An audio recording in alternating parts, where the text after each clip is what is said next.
નમસ્તે મિત્રો, smart teaching Ajay YouTube ચેનલમાં બધાનું હાર્દિક સ્વાગત કરું છું. આજે 12 પાસ વડ વિભાગ ભરતી 2025 આવી ગઈ છે, જેમાં મિત્રો પગારની જો વાત કરીએ તો તમને શરૂઆતથી 26,000 રૂપિયા મળવાપાત્ર રહેશે. જ્યારે જગ્યાઓની વાત કરીએ તો ટોટલ 157 જગ્યાઓ ઉપર આ ભરતી થવાની છે. અરજી શરૂ થવાની તારીખ છે 1/8/2025થી અરજી કરવાની શરૂઆત થઈ ગઈ છે. આમાં ઉંમર મર્યાદા, અરજી ફી, પસંદગી પ્રક્રિયા જેવી સંપૂર્ણ માહિતી આપણે આ વિડીયોમાં જોવાના છીએ. જો તમે આ ચેનલ પર નવા હોય તો આ ચેનલને સબસ્ક્રાઈબ કરી દેવાની છે અને વિડીયોના અંત સુધી તમારે જોડાઈ રહેવાનું છે. તો વિડીયોની શરૂઆત કરીએ. જેમાં વાત કરીએ તો મિત્રો આમાં ફોરેસ્ટ ગાર્ડ રિક્વાયરમેન્ટ 2025 ગુજરાત ગૌણ સેવા પસંદગી મંડળ ગાંધીનગર દ્વારા વન અને પર્યાવરણ વિભાગ હસ્તકની કચેરી દ્વારા દિવ્યાંગ ઉમેદવારો માટે ખાસ ભરતી ઝુંબેશ હેઠળ વનરક્ષક વર્ગ 3 સર્વાંગની નવી ભરતી માટે ઓફિશિયલ નોટિફિકેશન બહાર પાડવામાં આવી ગયું છે. આ નોટિફિકેશન મુજબ કુલ 157 જગ્યાઓ પર ભરતી કરવામાં આવશે. આ ભરતી માટે મિત્રો ફોર્મ ભરવાની પ્રક્રિયા 1 ઓગસ્ટ 2025થી શરૂ થઈ ગઈ છે અને છેલ્લે 10 ઓગસ્ટ 2025 લગી તમે ફોર્મ ભરી શકો છો. ત્યારબાદ મિત્રો આ ભરતીમાં 18થી 33 વર્ષની ઉંમર સુધીના ઉમેદવારો ફોર્મ ભરી શકે છે. દિવ્યાંગ ઉમેદવારોને નિયમો અનુસાર વય મર્યાદામાં છૂટછાટ મળવાપાત્ર છે. જેમાં આ ભરતીમાં પ્રથમ 5 વર્ષ માટે પ્રતિ માસ 26,000 રૂપિયાનો ફિક્સ પગાર મળવાપાત્ર રહેશે. આ ભરતીમાં ફોર્મ ભરતા પહેલા અહીં આપેલી માહિતી વ્યવસ્થિત રીતે વાંચી લેવી અને ઓફિશિયલ નોટિફિકેશન પણ વાંચી લેવું. એટલે કે આપણને જે ઓફિશિયલ જે નોટિફિકેશન મળી છે એની લિંક પણ વિડીયોની નીચે આપી દીધેલી છે, ત્યાંથી તમે વધુ માહિતી એકત્રિત કરી શકો છો. ત્યારબાદ મિત્રો વધુ વાત કરીએ તો સંસ્થા કઈ છે તો ગુજરાત ગૌણ સેવા પસંદગી મંડળ એ સંસ્થા રહેવાની છે. પોસ્ટનું નામ તો વનરક્ષક વર્ગ 3ની પોસ્ટ રહેવાની છે. કુલ જગ્યાઓ અગાડી જોઈ ગયા તે પ્રમાણે 157 જગ્યાઓ. નોકરીનું સ્થાન તો ગુજરાત. ત્યારબાદ મિત્રો આમાં ફોર્મ શરૂ થવાની તારીખ છે 1 ઓગસ્ટ 2025થી તમે 10 ઓગસ્ટ 2025 લગી ફોર્મ ભરી શકો છો. અરજી કરવાની રીત તો તમારે ઓનલાઈન અરજી કરવાની રહેશે. પગારની જો વાત કરીએ તો આમાં તમને મિત્રો 26,000 પ્રથમ 5 વર્ષ સુધી તમને ફિક્સ પગાર મળવાપાત્ર રહેશે.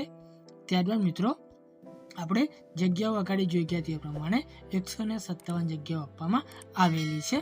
ત્યારબાદ શૈક્ષણિક લાયકાતની જો વાત કરીએ તો આમાં માધ્યમિક અને અથવા ઉચ્ચતર માધ્યમિક શિક્ષણ બોર્ડમાંથી ઉચ્ચતર માધ્યમિક શાળાંત પ્રમાણપત્ર પરીક્ષા પાસ કરેલી હોવી જોઈએ. એટલે કે તમારી પાસે ધોરણ 12 પાસ કરેલું હોવું જોઈએ.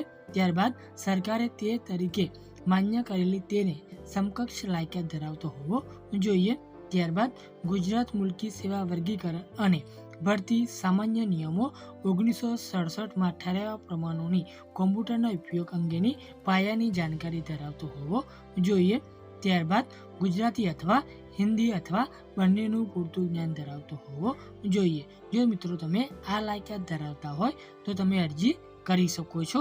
ત્યારબાદ મિત્રો આપણે શારીરિક ધોરણોની જો વાત કરીએ તો પુરુષ ઉમેદવારો માટે જેમાં મૂળ ગુજરાતના અનુસૂચિત આદિજાતિના ઉમેદવારો માટે ઊંચાઈ 155 સેન્ટીમીટર, છાતી ફૂલાયા વગર 79 સેન્ટીમીટર, છાતી ફૂલાવેલી 84 સેન્ટીમીટર, વજન 50 કિલોગ્રામ. મૂળ ગુજરાતના અનુસૂચિત આદિજાતિ સિવાયના ઉમેદવારો માટે ઊંચાઈ 153 સેન્ટીમીટર, છાતી ફૂલાયા વગર 79, છાતી ફૂલાવેલી 84, વજનની વાત કરીએ તો 50 કિલોગ્રામ.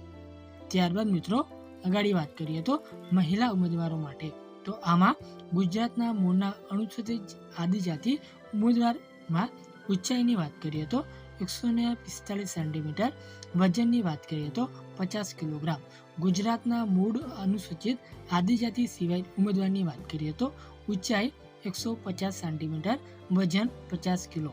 આમ દિવ્યાંગતાની 40% કે તેથી વધુ દિવ્યાંગતાની ટકાવારી ધરાવતા હોવાનું સિવિલ સર્જનનું તબીબી પ્રમાણપત્ર ધરાવતા હશે તો જ દિવ્યાંગ ઉમેદવાર તરીકે લાભ મળવા પાત્ર રહેશે.